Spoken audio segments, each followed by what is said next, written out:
ট্রাইব্যুনালে দেওয়া মৃত্যুদণ্ডকে কমিয়ে আমৃত্যু কারাদণ্ড দেওয়া হয়েছে দেলোয়ার হোসেন সাঈদীকে। আপিল বিভাগের এই রায়ের পর অভিযোগ উঠেছে এক ধরনের রাজনৈতিক সমঝোতার। অন্যদিকে স্বাধীন না হওয়ার সিদ্ধান্ত নিয়েছে স্কটল্যান্ডবাসী। গণতন্ত্রের এই চর্চা থেকে বাংলাদেশের কী শেখার রয়েছে? আপনাদের সবাইকে স্বাগত জানাচ্ছি বিবিসির বাংলাদেশ সংলাপে।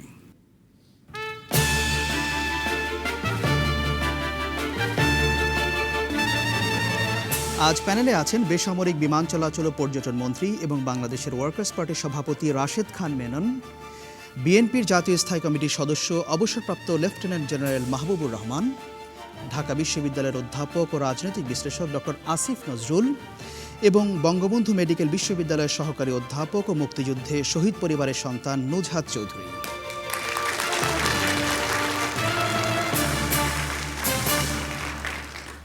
সবাইকে আরও একবার স্বাগত জানাচ্ছি বিবিসির বাংলাদেশ সংলাপে। এই অনুষ্ঠানটি আমরা করছি ঢাকায়। সরাসরি প্রথম প্রশ্নে যাচ্ছি। আজ প্রথম প্রশ্ন করবেন লতিফুন নাহার। সর্বোচ্চ আদালতের দেলোয়ার হোসেন সাঈদীর যুদ্ধাপরাধ মামলায় আপিলের রায় হওয়ার পর সরকার এবং জামাত ইসলামীর মধ্যে আতাতের প্রশ্ন তোলা কতটা যৌক্তিক বলে আপনারা মনে করেন? রায় দিয়েছে আপিল বিভাগ, কিন্তু এর পরেও নানাজন নানা প্রশ্ন তুলছে। সামাজিক যোগাযোগের মাধ্যমে, পত্রপত্রিকায় এরকম খবরাখবর দেখা যাচ্ছে যে সরকারের সঙ্গে জামায়াত ইসলামের একটা আতাত হয়েছে কিনা, এক ধরনের সন্দেহ। এটা কতটা যৌক্তিক, আসিফ নজরুল? আমি মনে করি এই ধরনের সন্দেহ করাটা খুবই যৌক্তিক। আতাত হয়েছে কিনা এটা তো আমরা প্রমাণ করতে পারবো না, কিন্তু আমরা যদি অতীতের দিকে তাকাই, আওয়ামী লীগের সাথে জামাতের বিভিন্ন সময় আতাত হয়েছে, সমঝোতার রাজনীতি হয়েছে। এরশাদ বিরোধী আন্দোলনের সময় আওয়ামী লীগ এবং বিএনপি নেতৃত্বাধীন যে দুটি জোট ছিল তার সঙ্গে সমান্তরালে জামাত কর্মসূচি দিত, তখন আমরা আওয়ামী লীগ বা বিএনপিকে প্রতিবাদ করতে দেখি নাই। এরপর 90 নির্বাচনের পরে আওয়ামী লীগের যে মনোনীত রাষ্ট্রপতি পদপ্রার্থী ছিলেন, উনি বিএনপি জামাত নেতা গোলাম আজমের কাছে দোয়া চাইতে গিয়েছিলেন সমর্থনের আশায়। এরপর আমরা বিএনপির বিরুদ্ধে জামাত এবং আওয়ামী লীগকে সমান্তরাল কর্মসূচির মাধ্যমে তত্ত্বাবধায়ক সরকার প্রতিষ্ঠার আন্দোলন করতে দেখেছি 1996-এ। এরপর আমরা এই ধরনের বেশ কিছু ঘটনা আছে, এবং এই ঘটনাগুলো অতীতে যেহেতু আওয়ামী লীগের সাথে জামাতের বিভিন্ন পর্যায়ে সমঝোতা হয়েছে, সমান্তরাল কর্মসূচি, যুগপৎ কর্মসূচি হয়েছে, এবং এগুলি আমি এক প্রসঙ্গে বলে রাখি, বিএনপির সাথে জামাতের যে সমঝোতা সেটা প্রকাশ্য এবং সেটা অনেক বেশি মাখামাখি, অনেক বেশি ঘনিষ্ঠতা রয়েছে। কিন্তু জামাতের সাথে আওয়ামী লীগ খুব বুদ্ধিমত্তার সাথে এক ধরনের দূরত্ব বজায় রেখে সমঝোতা করেছে। আগে যেহেতু 3-4 বার করেছে, আবারও হতে পারে, এটা নিয়ে সন্দেহ করা কি? আসিফ নজরুল, এখানে একটা বিষয়, আপিল বিভাগ দেশের সর্বোচ্চ আদালত, এরপরে আর কোনো কথা নেই। যারা এই সন্দেহটা করছেন, তাহলে কি আপিল বিভাগের যে বিবেচনা, যে সিদ্ধান্ত, যে রায়, এটাকে এক ধরনের খাটো করা হচ্ছে না? এটাকে খাটো করা হতে পারে, বাট আপনি কি মনে করেন বাংলাদেশে আপিল বিভাগের রায় বা প্রধান বিচারপতির রায়কে এর আগে খাটো করা হয় নাই?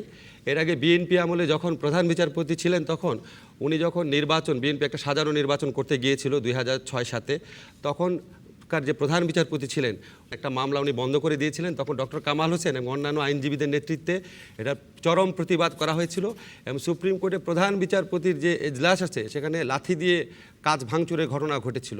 এবং এর আগে আরও অনেক ঘটনা আপনাকে বলতে পারি, যেখানে প্রধান বিচারপতি বা আপিল বিভাগের রায়ের বিরুদ্ধে বাংলাদেশের মানুষ বিভিন্নভাবে প্রতিক্রিয়া জানিয়েছে। কাজে আপনি যদি হিস্টোরিক্যাল পার্সপেক্টিভে দেখেন, আপিল বিভাগ একটা রায় দিলে এখানে কোনো রকম রাজনৈতিক বিবেচনা কাজ করে নাই। এই সন্দেহ বা এই স্থির বিশ্বাস বাংলাদেশের মানুষের মনে কখনো ছিল না, কেটে নিয়ে আমার সন্দেহ রয়েছে। এই ধরনের সন্দেহ অতীতেও করা হচ্ছে, ভবিষ্যতে করা হতে পারে। কেন করা হতে পারে এটা জানতে হলে আমাদের যে আপিলের বিভাগে বা আমাদের সুপ্রিম কোর্টে বিচারক নিয়োগের যে পদ্ধতি আছে, এটা যদি বা প্রধান বিচারপতি নিয়োগের পদ্ধতির দিকে আপনি পর্যালোচনা করলে সন্দেহের কিছু কারণ খুঁজে পাওয়া যায়। ধন্যবাদ আপনাকে। নুজহাত চৌধুরী, আমরা একটা জিনিস দেখেছি যে সাঈদীর রায়ের পর উভয় পক্ষ, রাষ্ট্রপক্ষ কিংবা আসামি পক্ষ, এক ধরনের অসন্তোষ, সব জায়গায় দেখা যাচ্ছে এক ধরনের অসন্তোষ। আপনি শহীদ পরিবারের সন্তান, আপনি বিষয়টাকে কীভাবে দেখছেন?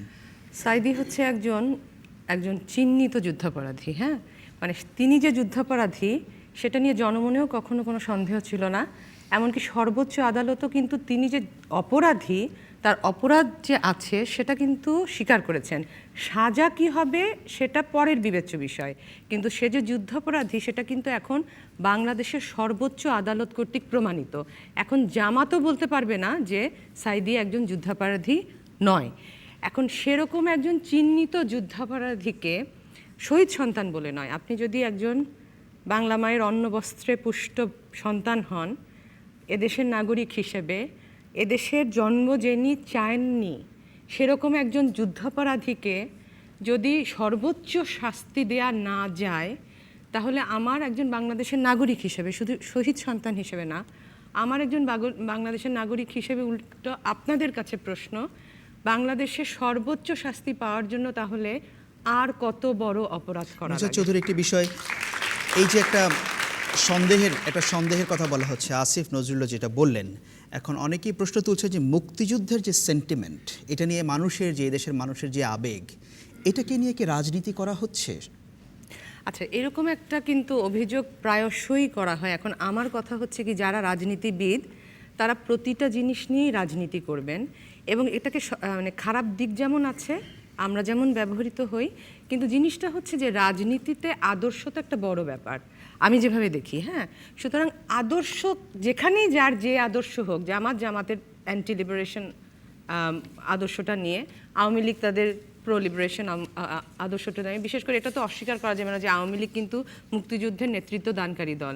তারা যদি সেটাকে রাজনীতি করে, সেটা সে সবসময় যে কুবুদ্ধিতে করছে সেটা ভাবারও কোনো মানে একবারে তাই ভাবতে হবে তা না। আর তারা তো রাজনীতি করবে, তারা রাজনীতিবিদ। কিন্তু এখানে কথা হচ্ছে যে আমাদেরকে খেয়াল রাখতে হবে যে এইটাকে তারা মানে সত্যি সত্যি এটাকে নিয়ে অপরাজনীতি করছে কিনা। রাজনীতি করলে কিন্তু কোনো রাজনীতি তারা আদর্শ নিয়েই করবে, অপরাজনীতি হচ্ছে কিনা সেটাই বিবেচ্য না। এখানে আমার একটা বিষয় আছে না, যুদ্ধাপরাধের ইস্যুটা যখন তারা সামনে এনেছে, আওয়ামী লীগের ক্ষেত্রে আমি বলি, যুদ্ধাপরাধের ইস্যুটা আপনারা, আমি তো 72 সাল থেকে আমার মাকে রাস্তায় দেখছি, ঠিক আছে? এই ইস্যুটা একটা নন ইস্যু ছিল। এটাকে যদি কেউ জাতীয় ইস্যুতে পরিণত করে, তবে আওয়ামী লীগ করেছে, এই ক্রেডিটটা তাদেরকে দিতে হবে। ধন্যবাদ আপনাকে।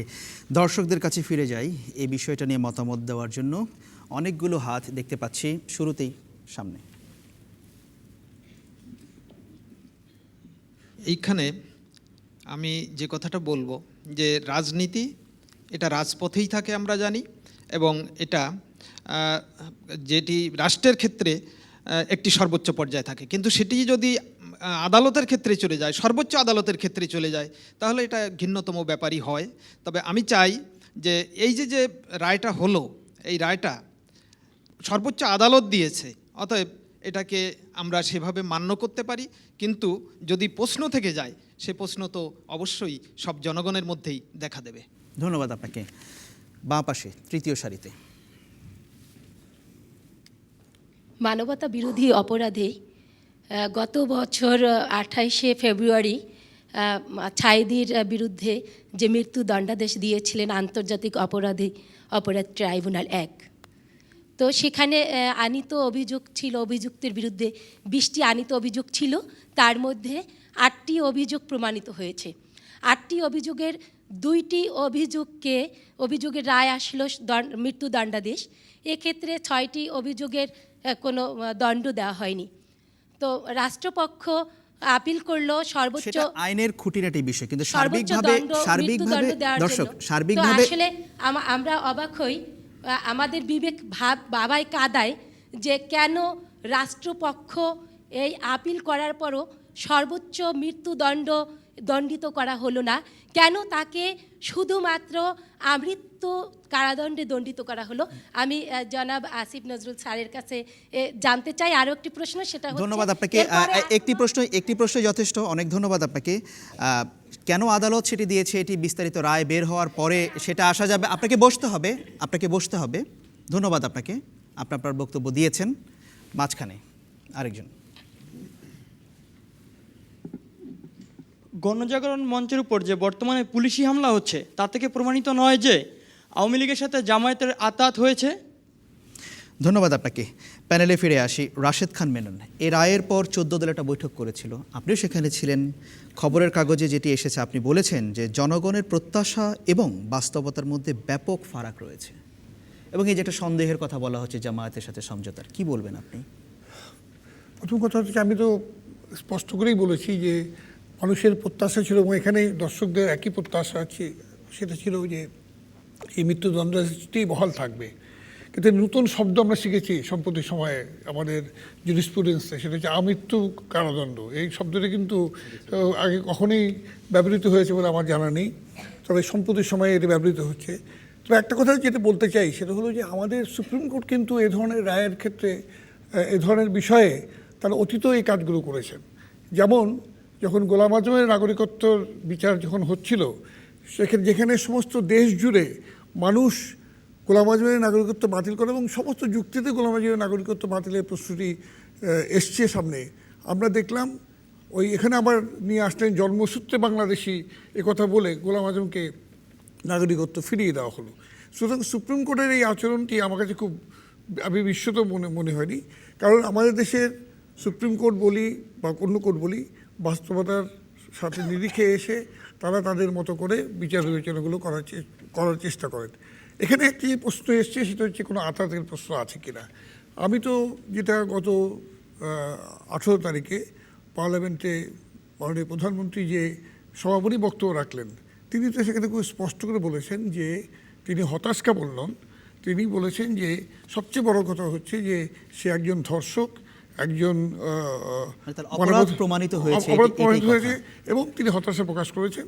এবং তিনি বলেছেন যে এটাই আজকে আমাদের সবার কাছে মনে রাখতে হবে, যদি আতাতের প্রশ্ন যেখানে আসতো তাহলে এই কথাগুলো তিনি কিন্তু উচ্চারণ করতেন বলে। এই যে একজন দর্শক বলছিলেন গণজাগরণ মঞ্চের একটি অংশের সঙ্গে সরকার যেভাবে ব্যবহার করছে, তাদেরকে যেভাবে ধরপাকড় পেটাচ্ছে রাস্তায় পুলিশ, এতে করে বিষয়টি কিন্তু খুব এতে করে সন্দেহ এটা আপাতত গণজাগরণ মঞ্চ তো যারা 3টি ভাগে ভাগ হয়ে গেছে এখানে এখন পর্যন্ত যেটা রয়েছে, এবং সেখানে আমাদের যেটা মনে হয়েছে যে গণজাগরণ মঞ্চ যে আপিলটি ছিল মানুষের কাছে, এটার কোনো জায়গা এখন। আচ্ছা মিস্টার মেনন, এখানে একটি জিনিস যে সন্দেহটা যে কারণে অনেকে করছেন, আমি একটা জিনিস কোট করছি। গত 10 ফেব্রুয়ারি 2013 প্রধানমন্ত্রী শেখ হাসিনা সংসদে বলেছিলেন কাদের মোল্লার রায়ের পর যখন গণজাগরণ মঞ্চ গঠিত হলো, তিনি বলেছেন যে বিচারের রায় দেবে ট্রাইব্যুনাল, আইন দেখে তারা চলবে, মানুষের আকাঙ্ক্ষা যেন বিবেচনায় নেয় সে আহ্বান জানাবো।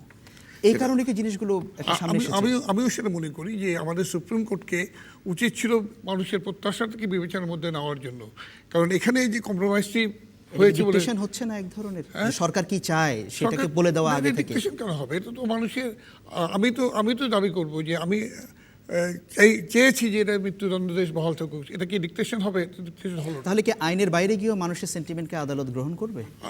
আমার মনে হয় যে কোনো আদালতই, সে আমাদের পৃথিবীর সমস্ত দেশে যে আদালতগুলো রয়েছে সেই আদালতই সেখানে যে বর্তমান সেই সময়কার বাস্তবতা, মানুষের সেন্টিমেন্ট, এগুলোকে আইনের বাইরে বিচারের মধ্যে হিসাবের মধ্যে নেন। এবং নৈর্ব্যক্তিক আইনের বইতে যদি যান তাহলে তো অনেক রায়ই আপনি দিতে পারবেন না। ধন্যবাদ আপনাকে রাশেদ খান মেনন। জেনারেল মাহবুবুর রহমান, মানবতা বিরোধী অপরাধ, যুদ্ধ অপরাধ এবং সেখানে ধর্ষণ, হত্যা, অগ্নিসংযোগ, আমি মনে করি এর চেয়ে বড় অপরাধ আর কিছু হতে পারে না। তো আমরা এখানে যে বিচার কার্য চলছে, এখানে অনেক ধরনের আমরা সত্যি বিভ্রান্ত হচ্ছি। কাদের মোল্লার কথাও আসলো, প্রথমে ফাঁসির হুকুম হলো, তারপরে আবার প্রথমে যাবজ্জীবন ছিল, তারপরে আবার ফাঁসির হুকুম হলো। তো মানুষ কিন্তু সেই জন্যই আমি মনে করি তাদের মনে অনেক সন্দেহ চলে আসে। এবং এর আগেও আমাদের যে রাজনৈতিক যে কালচার, রাজনৈতিক কৃষ্টি, যে আপোষ, এইসব কিন্তু অতীতের লিগাসি আছে। আপনার মনে কি কোনো সন্দেহ, জেনারেল মাহবুব, আপনার মনে কি কোনো সন্দেহ আছে? না, আমি প্রথম কথা আমি আইনকে শ্রদ্ধা করি, বিচারকদের সবচেয়ে বেশি শ্রদ্ধা করি, এবং বিচারের যে বাণী, যে রায়, সেটাকে আমি নিশ্চয়ই শ্রদ্ধাশীল। তবে হিউম্যান পারসেপশন, আজকে সকলে কথাগুলো বলছে, কেন বলছে? নিশ্চয়ই কোনো কারণ আছে, এবং অতীতের লিগাসিও কিন্তু তাই বলে যে আওয়ামী লীগের আগে জামাতের সঙ্গে আপোষ করেছে, এবং কাদের মোল্লার ব্যাপারেও সেই সময় এরকম ধরনের সিচুয়েশন আসছে। এই যে গণজাগরণ মঞ্চ, সেখানেও তাদেরও অভিযোগ আছে। তো সব মিলে আমি মনে করি যে বিচার বিভাগ যেভাবে স্বাধীন থাকার কথা সেভাবে স্বাধীন কিন্তু থাকেনি। এখন আরও বেশি তারা শৃঙ্খলিত হয়েছে এই জন্য যে তাদেরকে এখন অভিশংসনের ভার তো এখন সংসদে নিয়ে নিয়েছে। জেনারেল মাহবুব, এখানে আরেকটি প্রশ্ন। সাইদির রায় দেওয়ার পর বিভিন্ন পক্ষ প্রতিক্রিয়া দেখিয়েছে, একমাত্র কোনো প্রতিক্রিয়া দেখায়নি বিএনপি, কারণটা কি? না, আমি কথাটা এইভাবে বলবো না। আমি বিএনপি একজন সদস্য এবং আমি নিজে প্রতিক্রিয়া নিশ্চয় দিয়েছি। আমি এইভাবেই ব্যাপারটা দেখতে চাই যে প্রথম কথা একটা বিচার বিভাগের ব্যাপার, চূড়ান্ত পর্যায়ের এটা একটা ভার্ডিক্ট, তো আমরা এটাকে নিশ্চয়ই শ্রদ্ধা জানাবো। তবে যদি এর মধ্যে আপোষ হয়ে থাকে, এটাকে যদি রাজনৈতিক সংকীর্ণ এতে পথে যদি তাকে চালিত করা হয় এবং এর মধ্যে রাজনৈতিক ফয়দা লোটে চেষ্টা হয় তাহলে এটাকে আমরা ধন্যবাদ ঘৃণা করি আপনাকে। এবং আমরা এটাকে প্রতিবাদ জানাই। ধন্যবাদ। আবার একটু দর্শকদের কাছে ফেরত যাই, মাঝখানে ডান পাশে একজন। সাইদি সাহেব যে অন্যায়গুলো করেছেন যেসব পরিবারের সাথে, যে এই বিচার যে রায়টা দেওয়া হয়েছে সেই সব পরিবার এই রায়ের জন্য তারা খুশি, তাদের এই রায়তে তারা সন্তুষ্ট হয়েছে কিনা এটা আমরা কি তাদের কাছে গিয়ে দেখছি যে তার তো আসলেই মৃত্যুদণ্ড দেওয়া দরকার। একজন ধর্ষণ করবে, খুন করবে, তা না, আমরা সেই বিতর্কে যাই। প্রশ্ন হচ্ছে যে এই যে একটা জামায়াতে ইসলামের সঙ্গে সরকারের এক ধরনের গোপন কিন্তু সমঝোতার আমাদের কথা তো- বলা আমরা তো হচ্ছে, আশা করি কোন সরকারের কাছে আশা করব, বিএনপির কাছে না লীগের কাছে নাকি জামায়াতে ইসলামের কাছে, সে যে দলেই থাক, কথা হচ্ছে সে একজন আমাদের দেশের নাগরিক হিসাবে, এবং আমি নাগরিক হিসাবে বলছি সে অন্যায় করছে, তার অন্যায়ের মৃত্যুদণ্ড দেওয়া দরকার। সেটা আদালত যেটা মনে করেছেন সেটাই দিয়েছে। আদালত মনে করলে তো আমার আমার আমার ভাই, সেটা আমার আপনার বোন, perception। আমার মা বাপ মারা সেটা গেছে, আপনি- এটা আমি ভুক্তভোগী।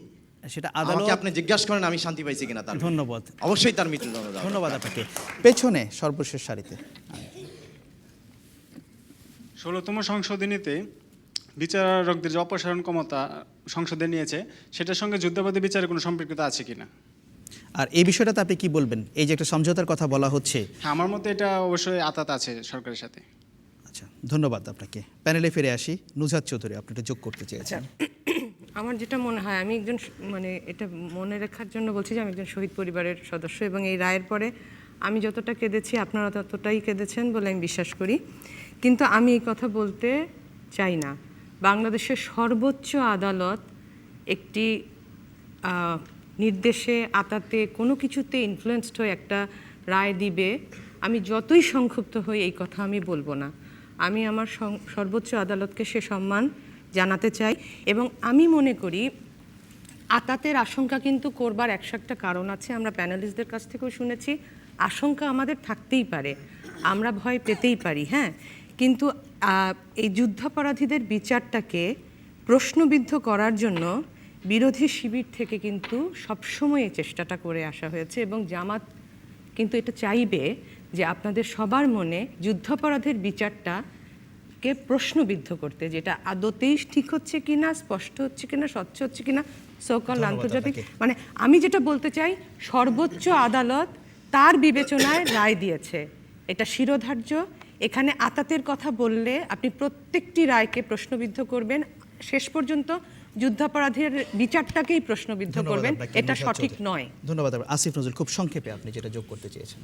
না, আমি প্রথমে নুজহাত চৌধুরী যেটা বলেছেন যে আওয়ামী লীগ এই বিচারের দাবিকে জনগণের কাছে আনছেন, ওটার সাথে ভিন্ন মত পোষণ করি। যুদ্ধাপরাধীদের বিচারের দাবি বাংলাদেশে এনেছে বাংলাদেশের নাগরিক সমাজ। জাহানারা ইমামের নেতৃত্বে যে আন্দোলন হয়েছিল, আওয়ামী লীগ সেখানে একটা সহায়ক শক্তি ছিল, এবং জাহানারা ইমামের সেই আন্দোলনের সাথে বেইমানিও করেছিল আওয়ামী লীগ। ওই আন্দোলনকে সম্পূর্ণভাবে নাকচ করে জামাতকে সাথে নিয়ে বিএনপির বিরুদ্ধে তত্ত্বাবধায়ক সরকার প্রতিষ্ঠান আন্দোলন করেছিল। কাজে আজকে আমরা যেভাবে বলছি যে আওয়ামী লীগের বিরুদ্ধে আতাতের অভিযোগ, এটা বিশ্বাস করা কষ্টকর। আওয়ামী লীগের বিরুদ্ধে আতাতের অভিযোগ বিশ্বাস করা সবচেয়ে সহজ। আওয়ামী লীগ অবশ্যই আদর্শিকভাবে মুক্তিযুদ্ধের চেতনাকে বিএনপির চেয়ে বেশি ধারণ করে আমি মনে করি, কিন্তু আওয়ামী লীগ অত্যন্ত ক্ষমতাপ্রেমী একটি দল। আওয়ামী লীগ ক্ষমতায় থাকার জন্য যে কোনো ধরনের কম্প্রোমাইজ করতে পারে, এটা বিএনপিও পারে, আওয়ামী লীগও পারে। ধন্যবাদ আপনাকে, বিএনপি আওয়ামী লীগ কেউ ধোয়া তুলসী পাতা। ধন্যবাদ আপনাকে। খুব সংক্ষেপে বলবেন, আচ্ছা, আমার সাথে হ্যাঁ, সময় খুবই কম। ঠিক আছে, একটু ভুল বোঝা বলছে। আমি কিন্তু বলি নাই যে আওয়ামী লীগ এটাকে ফোরফ্রন্টে এনেছে, কারণ আমি নিজে নির্মূল কমিটি, সেন্ট্রাল কমিটি মেম্বার। আমি জানি যে জাহানারা ইমাম, আমরা দাদি বলতাম তাকে, তার সেই আন্দোলন শুধু তা না, 72 সন থেকেই কিন্তু আমাদের মানা রাস্তায় ছিলেন এই আন্দোলনকে সামনে আনার জন্য। আমি বলছিলাম যে তার নির্বাচনী ম্যানিফেস্টোতে নিয়ে এসে এটাকে 1 নম্বর জাতীয় ইস্যু করা সম্ভব ছিল কিনা শুধুমাত্র আমাদের সিভিল সোসাইটির পক্ষে।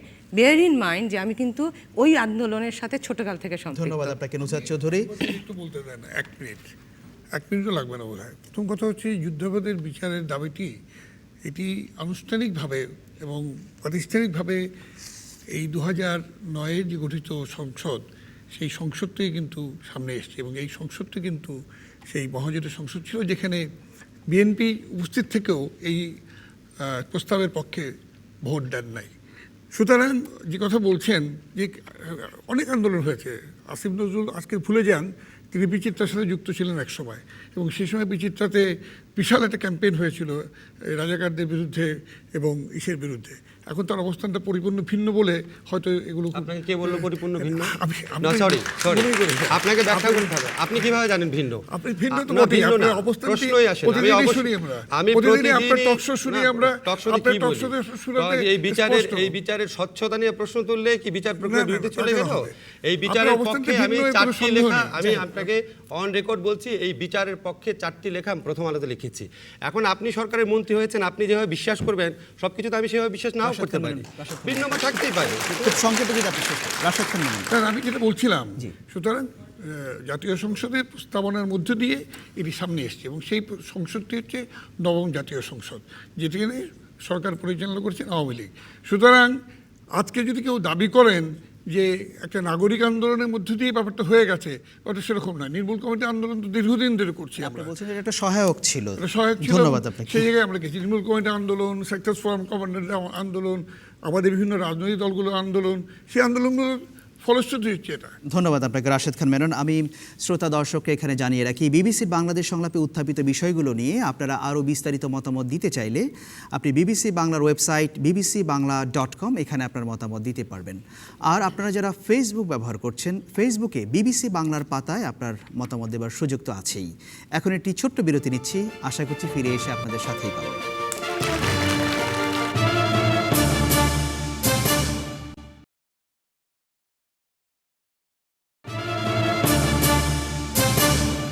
বিরতির পর আবারও ফিরে এলাম। আপনারা দেখছিলেন বিবিসির বাংলাদেশ সংলাপ। অনেক ধন্যবাদ আমাদের সাথে থাকার জন্য। এখানে দর্শক শ্রোতাদের জানিয়ে রাখি, বিবিসির বাংলাদেশ সংলাপের এই অনুষ্ঠানটি আমাদের করার কথা ছিল সিলেটে, কিন্তু বিশেষ কারণে এটি আমাদের ঢাকায় করতে হচ্ছে। যাই হোক, এবারে পরের প্রশ্নে যাচ্ছি। তবে এখানে আপনাদের আবারও জানিয়ে রাখি, বিবিসির বাংলাদেশ সংলাপের যে উত্থাপিত প্রশ্নগুলো, দর্শকরা কোন প্রশ্ন করবেন সেটি আমাদের প্যানেলে যারা উপস্থিত আছেন তারা আগে থেকে জানেন না। দর্শকরা যখন প্রশ্নগুলো উত্থাপন করছেন তখনই তারা বিষয়গুলো জানতে পারছেন। পরের প্রশ্নে যাচ্ছি। পরের প্রশ্ন করবেন মাহফুজা খানম অ্যানি। আমার প্রশ্ন হচ্ছে, স্কটল্যান্ডে গণভোটের মাধ্যমে যেভাবে স্বাধীনতার প্রশ্নের সিদ্ধান্ত নিয়েছে, বাংলাদেশের অনেক জটিল রাজনৈতিক সমস্যার সমাধান কি ঠিক একইভাবে করা সম্ভব? ধন্যবাদ আপনাকে। বেশ আলোচনা। স্কটল্যান্ডের মানুষ স্বাধীনতাকে বেছে নেয়নি, তারা স্বাধীনতার বিপক্ষে ভোট দিচ্ছে। তারা আপাতত এখন যেটা দিচ্ছে, তারা গ্রেট ব্রিটেনের সঙ্গে থাকতে চায় এবং সেটা গণভোটের মাধ্যমেই নির্ধারিত হয়েছে। এবং স্কটল্যান্ডের স্বাধীনতা চাচ্ছে না এমন মানুষের সংখ্যা 55% খানিকটা বেশি, আর যারা স্বাধীনতা চাচ্ছে তাদের সংখ্যা প্রায় 45%। শুরুটা করতে চাই জেনারেল মাহবুব আপনাকে দিয়ে। বাংলাদেশে কি জটিল রাজনৈতিক সমস্যার সমাধান এভাবে করা যায়, উচিত? উনি সে প্রশ্ন করছেন, গণভোটের মাধ্যমে। প্রশ্নের জবাব আমি দিতে পারলে সবচেয়ে বেশি খুশি হতাম, কিন্তু আসলে তা নয়। বাংলাদেশ এখানে যে রাজনৈতিক যে কৃষ্টি, যে পলিটিক্যাল কালচার, সেটা এত অসুস্থ, এত রুগ্ন। এখানে হিংসা, বিদ্বেষ, এমনকি বিরোধী দল, বিরোধী মতবাদ, তাদেরকে ফিজিক্যাল এলিমিনেশন, এগুলি কিন্তু কয়েক বছর ধরে, আবার দীর্ঘ সময় ধরে বাংলাদেশে চলে আসছে। তো আপনার যে প্রশ্ন, যে স্কটল্যান্ডে এটা সভ্য দেশ, গণতান্ত্রিক দেশ, তারা জনগণের রায় নিয়েছে, গণভোট হয়েছে এবং সেখানে মানুষের যে আশা আকাঙ্ক্ষা স্কটল্যান্ডবাসীদের সেটা প্রতিফলিত হয়েছে। তারা বলছে, না, আমরা গ্রেট ব্রিটেন, আমরা গ্রেট হয়ে থাকতে চাই, সকলে একসঙ্গে। এমনি কিন্তু এতেও কানাডাতেও ফ্রেঞ্চ স্পিকিং যারা, ওদেরও একটা গণভোট কিন্তু হয়েছিল, তারাও কিন্তু তারা পৃথক হতে চায়নি, সেটাও গণভোটের মাধ্যমে ঠিক স্কটল্যান্ডের মতোই হয়েছে। কিন্তু আপনি বাংলাদেশে এটা তো আমি মনে করি বর্তমান পলিটিক্যাল যে সিচুয়েশন, যে কালচার, সেটা আমি মনে করি কোনোভাবেই সম্ভব না। জেনারেল মাহবুব, এই যে বাংলাদেশে বিভিন্ন ইস্যুস আছে এবং সর্বশেষ তত্ত্বাবধায়ক সরকারের কথা যদি ধরি, এই ধরনের বিষয়গুলো কি গণভোটের মাধ্যমে সেটেল করা যেত? আপনার কি মনে হয়? না, আমি মনে করি হ্যাঁ, অনেকগুলো যেত, কিন্তু তখন সেই উদ্যোগ হয়তো নেওয়া হয়নি। যদি ঠিকমতো করে ওরকম একটা আবহ তৈরি করতে পারতো, পরিবেশ তৈরি করতে পারতো, ইকুয়াল গ্রাউন্ড, সমান প্লেয়িং ফিল্ড করতে পারতো, নিশ্চয়ই আমি মনে করি সম্ভব ছিল। ধন্যবাদ হয়েছেও তাই। ধন্যবাদ আপনাকে। ডক্টর আসিফ নজরুল। আমি আসলে স্কটল্যান্ডের সাথে বাংলাদেশের আলোচনা একসাথে কেন করা হচ্ছে এটা বুঝতে পারছি না না। এটা করা হচ্ছে যে না, মানে আমি- সেখান থেকে বাংলাদেশ কিছু শিক্ষা নিতে না, পারে এখানে কিনা? শিক্ষার কি আছে? এখন স্কটল্যান্ডের উপর ইংল্যান্ড যেই নিপীড়ন করেছে, যে গণহত্যা করেছে, আমরা যদি ইতিহাসের দিকে তাকাই, স্কটিশরা তারপরও স্বাধীন হতে চায় নাই। আমাদের উপর পাকিস্তানিরা যে নিপীড়ন করেছে তা আরও শতগুণ বেশি ছিল। আমরা অত্যন্ত কারেক্ট ডিসিশন নিয়ে স্বাধীন হয়েছি। এই জায়গায় আমাদের মিলের কোনো প্রশ্ন নাই। একটা জায়গাতে আমরা স্কটল্যান্ডের থেকে শিক্ষা নিতে পারি, সেটা হলো আপনারা জানেন যে স্কটল্যান্ডে যেন স্বাধীন না হয়ে যায় এই জন্য ক্ষমতাসীন ইংল্যান্ডের ক্ষমতাসীন conservative party, liberal Democratic party এবং বিরোধী দল লেবার পার্টি তারা একসাথে মিলে স্কটল্যান্ডের মানুষের কাছে আপিল করেছেন। যদিও তাদের রাজনৈতিক স্বার্থ সম্পূর্ণ ভিন্ন, বিকজ স্কটল্যান্ডের সবচেয়ে জনপ্রিয় দল হচ্ছে লেবার পার্টি। স্কটল্যান্ড যদি আলাদা হয়ে যায় তাহলে কনজারভেটিভ পার্টির জন্য কিন্তু সুবিধা হয় ক্ষমতায় থাকার জন্য। তারপরও তারা একসাথে হাত মিলিয়ে গ্রেট ব্রিটেনের স্বার্থে এই স্কটল্যান্ডের মানুষের কাছে গেছে, সরকার এবং বিরোধী পক্ষ। এখান থেকে আমাদের শিক্ষণীয় কিছু আছে নাকি? ডেফিনেটলি শিক্ষণীয় আছে, তো বিতর্কের ঊর্ধ্বের আপনি ব্যাপার। যেটা বলছেন কেন মেলাচ্ছে, ধরুন এই যে একটা শান্তিপূর্ণভাবে একটা বিষয়কে সেটেল করা জনগণের মতামতের ভিত্তিতে, বাংলাদেশের যে রাজনৈতিক কালচার সেই বিষয়টাকে এখানে এটা অ্যাপ্লাই করা যায় স্বাধীনতার কিনা? প্রশ্ন দেখে আমি বলছিলাম, বাট আপনি যদি ওভারঅল বলেন, আমাদের দেশে যখন 72 সালে সংবিধান করা হয় তখন সুরঞ্জিত সেনগুপ্ত সহ অনেকে, আপনারা যদি গণপরিষদ বিতর্ক দেখেন, ওনারা এই ডিবেটটা তুলেছিলেন যে কিছু কিছু বিষয় আমরা গণভোটের মাধ্যমে নিষ্পত্তি করতে পারি কিনা। তখন এটা সংবিধানে রাখা হয় নাই। পরবর্তীকালে জিয়াউর রহমানের আমলে কয়েকটি সংবিধানে কতগুলি অনুচ্ছেদ পরিবর্তন করার জন্য উনি গণভোটের ব্যবস্থা করেছিলেন। যদিও এটা রাজনৈতিক মতলববাজি ছিল নাকি, উদ্দেশ্য ক্ষমতায় ধরে রাখা ছিল নাকি, সেটা নিয়ে প্রশ্ন ছিল, কিন্তু উনি গণভোট প্রথম ইন্ট্রোডিউস করেছিলেন, সেটা আবার পঞ্চদশ সংসদের মধ্যে বাতিল করা হয়েছে। সমস্ত কিছুর পর আমি যেটা বলতে চাই, আপনারা যদি সারা পৃথিবীতে ট্রেন্ড দেখেন, একটা সময় ছিল যখন ইংল্যান্ড বা গ্রেট ব্রিটেন তারা গণভোটের অত্যন্ত বিরোধী ছিল, কিন্তু গত 10 বছরে অন্তত 4-5 বার সেখানে গণভোট হয়েছে। ইউরোপেও গণভোট অত্যন্ত জনপ্রিয় একটা পদ্ধতি হিসাবে ক্রমেই তার আসন করে নিচ্ছে। আমি মনে করি আমাদের এখানে যে জটিল রাজনৈতিক বিতর্কগুলো রয়েছে, বিশেষ করে তত্ত্বাবধায়ক সরকার থাকবে কি থাকবে না, এই ধরনের বিষয়গুলো গণভোটে নিষ্পত্তি হওয়া উচিত। কিন্তু এটা বলার পর আমার এই প্রশ্নও যাচ্ছে, আমরা যেই ধরনের নির্বাচন কমিশন গঠন করেছি, এই ধরনের নতজানুপূর্ণ এবং পরাধীন নির্বাচন কমিশনের মাধ্যমে নির্বাচন করলেও তো লাভ হবে না। ফলে পুরা প্যাকেজটাই একসাথে করতে হবে। ধন্যবাদ, অনেক ধন্যবাদ আপনাকে। দর্শকদের কাছে যাব আবারও পেছনের দিকে। স্কটল্যান্ডের কাছে তো স্বাধীনতা বিলাসিতা, বাংলাদেশের জন্য সেটা না। যেখানে আসাম আছে, ফিলিস্তিন আছে, এরকম অনেক দেশের সমস্যা, স্বাধীনতা নিয়ে ওরা অনেক লড়াই করছে, সেখানে বাংলাদেশের মতো একটা আন্ডার ডেভেলপিং কান্ট্রিতে কিভাবে এটা সম্ভব? না, এবং মানে যেখানে ব্যাপার- ফেসবুকের মাধ্যমে সেটা হয়েছে, বাংলাদেশে তো সেভাবে না, ওনার প্রশ্নটা ছিল মানে যে প্রক্রিয়া হয়েছে একটা শান্তিপূর্ণ বিষয়ে স্কটল্যান্ডের মানুষ বা গ্রেট ব্রিটেন এটাকে সমাধান করেছে। আসিফ নজরুল যেটা বলেছেন, অনেক জটিল রাজনৈতিক যে বিতর্ক, যে সমস্যাগুলো আছে, এটাকে সেজন্য তো সেভাবে আমাদের- করা যায় কিনা? আমাদের ওই যে ওরা তো ফেসবুকের মাধ্যমে সেটাকে আলাদাভাবে গোপনভাবে করা হয়েছে, সেজন্য আমাদের দেশটাকে সেভাবে ডিজিটালাইজ করতে হবে এবং সেই যে ব্যাপারগুলো থাকতে হবে। ধন্যবাদ আপনাকে। বাঁ পাশে পেছনের দিকে আরেকজন, না তার সামনে। সাধারণভাবে গণভোটের কনসেপ্ট খুবই ভালো, কিন্তু বাংলাদেশের প্রেক্ষাপটে আমাদের যে নির্বাচন হয়, নির্বাচনের ফলাফল আদৌ কতটুকু সুষ্ঠু এবং নিরপেক্ষ হয় সেটা নিয়েই প্রশ্ন আছে। কাজে সাধারণ গণভোট যদি হয়, যে জনগণ যেটা চাচ্ছে সেটার প্রতিফলন রায়ে আসবে কিনা, সেটা হচ্ছে মুখ্য ব্যাপার। কাজে এখানে বাংলাদেশের যে কোনো নির্বাচনের ক্ষেত্রেই আমরা দেখেছি যে পাবলিকের কনসেপ্ট যেটা যায় সেখানে একটা সন্দেহ আছে। কাজে এই ধরনের কনসেপ্ট বাংলাদেশে পসিবল না। ধন্যবাদ আপনাকে। সামনের সারিতে। গণভোট হচ্ছে জনগণের মতামত, কিন্তু বাংলাদেশের প্রেক্ষাপটে তো জনগণের কোনো মূল্যায়নই নেই। বর্তমান যে প্রেক্ষাপট, যেখানে ক্ষমতায় থাকার জন্য পাখির মতো গুলি করে মানুষ হত্যা করা হয়, আমরা ভোট দিতে পারি না, আমি নতুন ভোটার, এখন পর্যন্ত ভোট দিতে পারছি না, সেখানে কিভাবে গণভোটের চিন্তা করা, এটা তো মনে হয় এটা খুবই আশাই করতে পারছেন না। আশাই করা যায়। ধন্যবাদ। প্যানেলে ফিরে আসি। রাশেদ খান মেনন, শুনছিলেন যে আপনার কি মনে হয় যে বাংলাদেশের ক্ষেত্রে এই ধরনের সমস্যা সমাধানের জন্য এই ব্যবস্থাটা চালু করা যায় কিনা, যদিও পঞ্চদশ সংশোধনীতে গণভোটের ব্যবস্থাটা বাতিল করা হয়েছে? গণভোট কিন্তু বাংলাদেশে একেবারে নতুন কোনো অভিজ্ঞতা ঠিক না। এটা এদেশের সামরিক শাসকরা সবসময় তাদের শাসনকে লেজিটিমাইজ করার জন্য গণভোট করেছিলেন। জিয়াউর রহমান করেছিলেন, এরশাদ করেছিলেন, গণভোট করেছিলেন, আর আইয়ুব খান তো একটা পর্যায়ে এসে গণভোটের জায়গায় গিয়েছিলেন আর কি।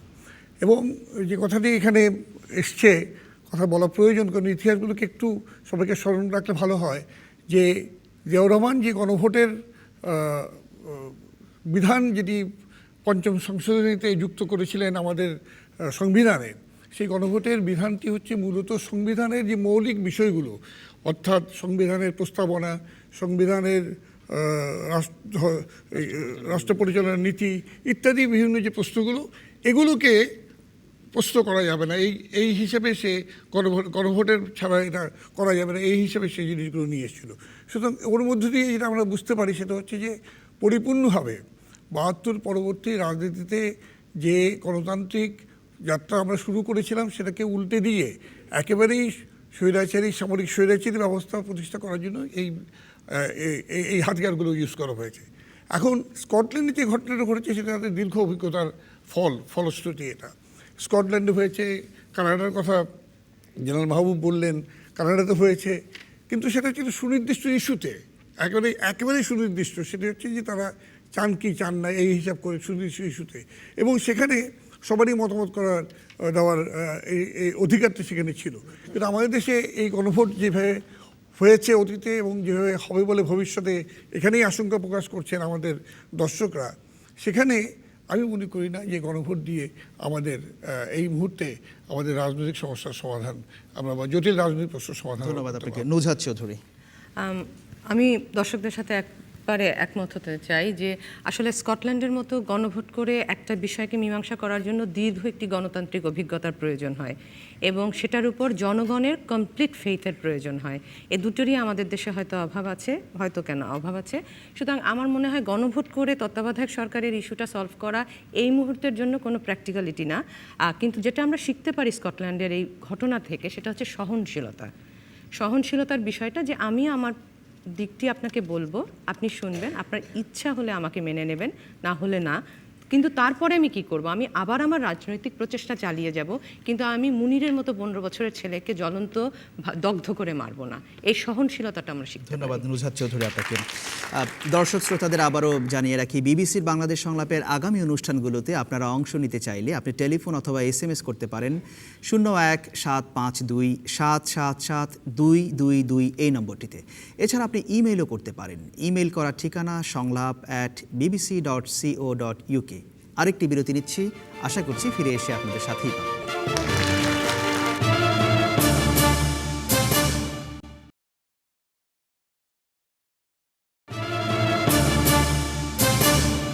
বিরতির পর আবারও ফিরে এলাম। আপনারা দেখছিলেন বিবিসির বাংলাদেশ সংলাপ। অনেক ধন্যবাদ অনুষ্ঠানে আমাদের সাথে থাকার জন্য। পরের প্রশ্নে যাচ্ছি। পরের প্রশ্ন করবেন মামুন আব্দুল্লাহ। সম্প্রতি বেশ কয়েকজন উচ্চপদস্থ কর্মকর্তার বিরুদ্ধে মুক্তিযোদ্ধার সনদ জালিয়াতির অভিযোগ ওঠার পর 5 জনের সনদ বাতিল করা হয়েছে। মুক্তিযুদ্ধের মতো একটি বিষয়কে ব্যবহার করে যারা সুবিধা নেয় তাদের বিরুদ্ধে কি ব্যবস্থা নেওয়া উচিত? ধন্যবাদ আপনাকে। খুবই আলোচিত বিষয়। রাশেদ খান মেনন। এটা তো খুব সহজ প্রশ্ন। দুদকের তরফ থেকে বলা হয়েছে ব্যবস্থা নেওয়ার জন্য জনপ্রশাসন মন্ত্রণালয়কে, এবং জনপ্রশাসন মন্ত্রণালয় আমি আশা করব যে তারা নিশ্চিতভাবে এ ব্যাপারে ব্যবস্থা নেবেন। এই কারণে যে এটার দ্বারা যদি আমরা উদাহরণ সৃষ্টি করতে না পারি, তাহলে এই ধরনের ব্যক্তিরা কেবলমাত্র চাকরি বর্ধিত করার সুবাদে তারা নিজেদেরকে মুক্তিযুদ্ধ হিসেবে প্রতিষ্ঠিত করার যে প্রয়াস নেবে, সেটা আমাদের মুক্তিযুদ্ধের যে ইতিহাস, ঐতিহ্য, আমাদের যে মনোচেতনা সবগুলোকে খর্ব করবে। কি ব্যবস্থা নিতে পারে সেটাই বলছিলেন, যে ওনারা তো এখনো চাকরি করছেন। চাকরিচ্যুত করা আমি তো মনেই করি, যে আমি ব্যক্তিগতভাবে মনে করি এটা অবশ্য চাকরিচ্যুত। অবশ্যই এটা নির্ভর করে আইনের মারপ্যাচ ওখানে রয়েছে, আমি এটা ব্যক্তিগতভাবে মনে করি। আচ্ছা, ধন্যবাদ আপনাকে। নুজহাত চৌধুরী। এটা হচ্ছে শুধু এই 5 জন কেন, এরকম তো আসলে স্বাধীনতা যুদ্ধের পরদিন, মানে 16 ডিসেম্বরের পরদিন থেকেই তো রং পাল্টানো শুরু হয়েছে অনেকের কেন অনেক মানুষের, এবং এই রং পাল্টানো মানুষগুলোই হয়তো বেশি সুবিধা ভোগ করেছেন। আপনারাও জানেন, আপনারাও পাশে দেখেন, আমি তো দেখি, প্রতিদিন দেখি শহীদ সন্তানরা, প্রকৃত মুক্তিযোদ্ধারা কি দুরবস্থার মধ্যে আছে। সুতরাং যখন এরকম, আমি যেটাকে সাধুবাদ জানাই, যেটা আইডেন্টিফাইড হয়েছে, সচিব পর্যায়ে থাকা পরেও এটার বিরুদ্ধে কথা উঠেছে, এই জিনিসটা আমার ভালো লেগেছে, কারণ ছোটকাল থেকে তো এগুলো দেখে আসছি। কি করা উচিত? রাশেদ খান মেনন বলছে যে আমার মনে করা হয় উচিত, এটাই তাদের ব্যবস্থা। চাকরি বিধিমালার মধ্যে সর্বোচ্চ যে শাস্তি সেটা দেওয়া উচিত। ধন্যবাদ আপনাকে। দর্শক মতামত আবারও পেছনের দিকে। ইতিপূর্বে এই ধরনের শত শত ভুয়া মুক্তিযোদ্ধা যারা নিম্ন পদ থেকে উপরের পদে, তারা এই ধরনের চাকরি করে আসছেন, অনেকে রিটায়ার্ড পর্যন্ত করেছেন, কিন্তু আমি মনে করি এটা যদি শুরুই হলো, তখন যারা এতদিন চাকরি করছিলেন তাদের ব্যাপারে একটা পদক্ষেপ নেওয়া উচিত এবং তাদেরকে দৃষ্টান্তমূলক শাস্তি দেওয়া উচিত, এবং যারা রিটায়ার্ড করেছে তাদের ব্যাপারেও একটা ভূমিকা নেওয়া উচিত। ধন্যবাদ আপনাকে। ডক্টর আসিফ নজরুল। যে এই ধরনের ভুয়া মুক্তিযোদ্ধা আসলে সূচনা 1971 সনে আমাদের মহান স্বাধীনতা যুদ্ধের সময় থেকেই। আমি সম্প্রতি একে খন্দকারের বইটা পড়া শেষ করেছি, অনেক বইতেও দেখেছি। ওই সময় অনেকেই ছিলেন মুক্তিযোদ্ধার নাম ভাঙিয়েছেন, মুক্তিযুদ্ধ করেন নাই, অনেক বড় বড় নেতাও মুক্তিযুদ্ধ করেন নাই। এমনকি মুজিব বাহিনীর কারো কারো বিরুদ্ধে অভিযোগ ছিল, মুক্তি বাহিনীর উপর আক্রমণের অভিযোগ ছিল উল্টো। এই বইতেও আছে এই ঘটনাটা।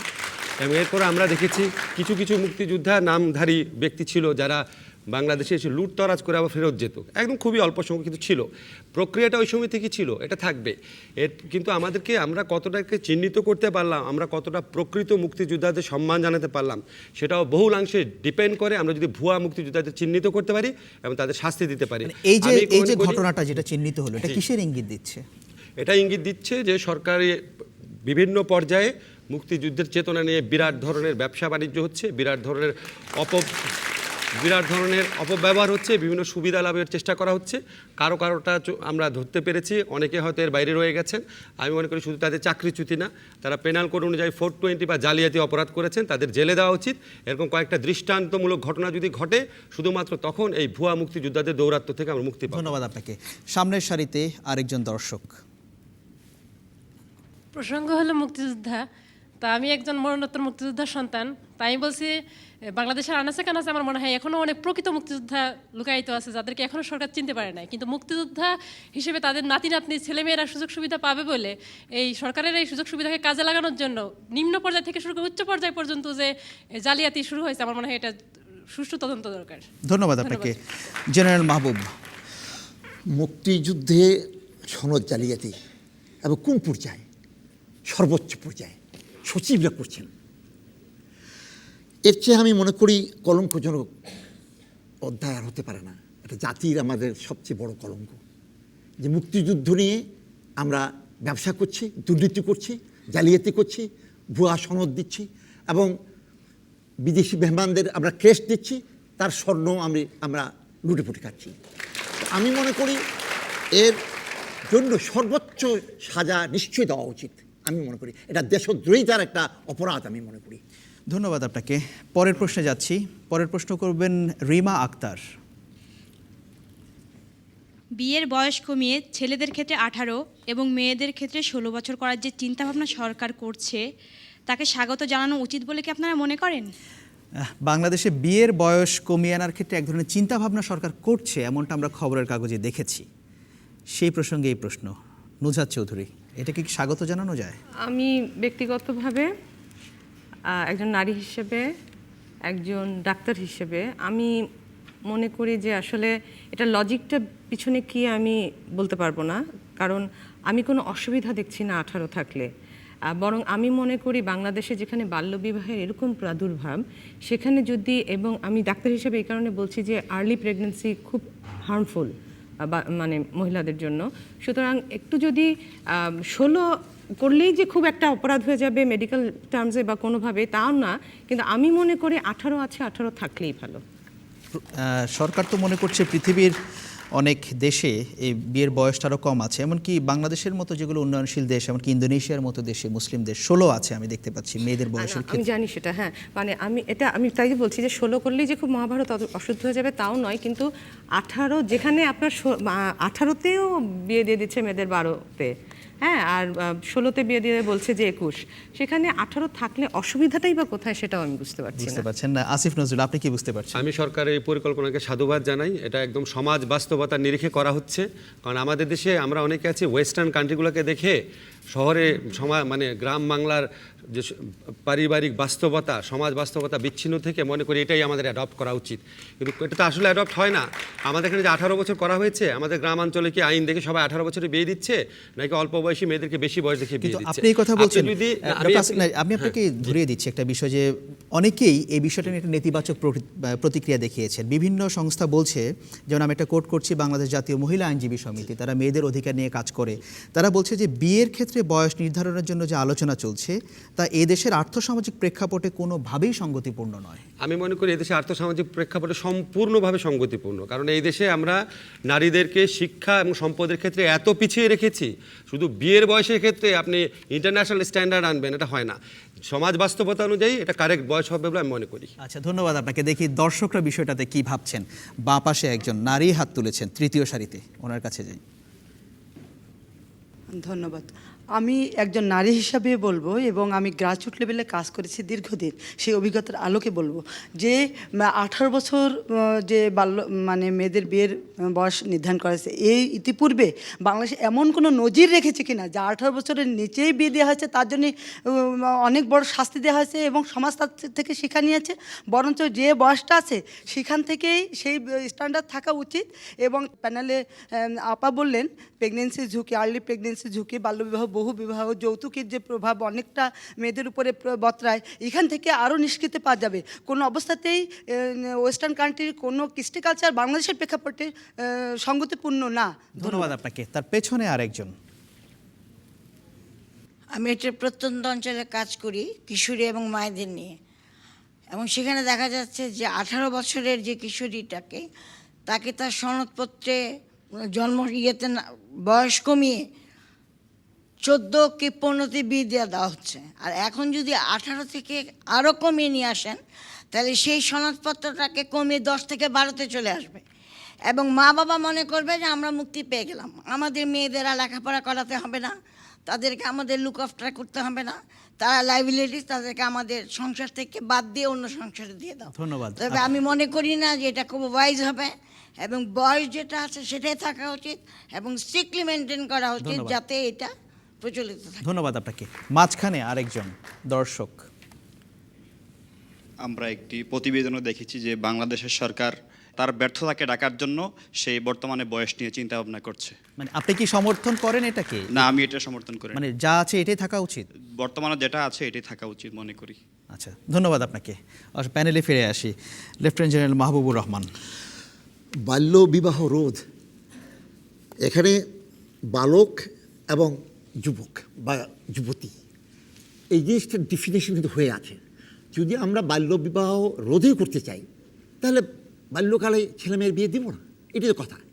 এখানে বয়স বাড়ানো হলো কমানো হলো এটা কিন্তু বড় কথা নয়।